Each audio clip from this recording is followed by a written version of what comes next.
ओडिशार द्वितीय श्रीक्षेत्र बारिपदारे चली आड़प दर्शन। परंपरा अनुसार प्रतिदिन विभिन्न बेशरे भक्तों को दर्शन देउछन्ति श्रीजीउ।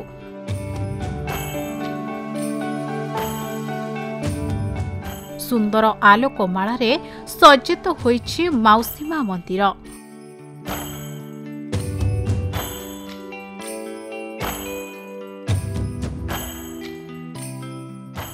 भक्तों कोलाहल मुखरित होउछि मंदिर परिसर।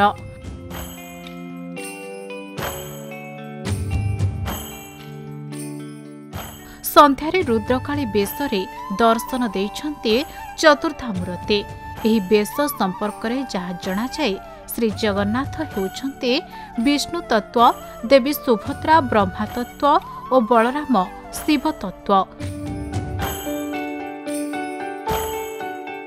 एठारे हरिहर अभिन्न केवल लीला पाई सेमाने विभिन्न अवतार धारण करिथान्ति।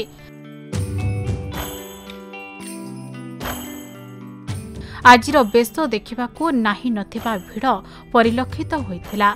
बारिपदा बड़दाण्ड समेत सहर रे रथ यात्रा मेला रे जनसमागम अधिक थिला।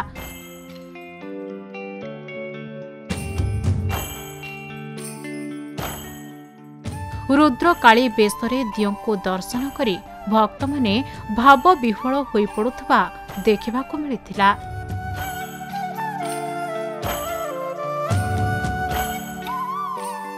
आम धर्म संस्कृति और परंपरा विषय रे अधिक जानिबा पाई देखंतु आम भक्ति ओडिशा आध्यात्मिकतार अनुभव।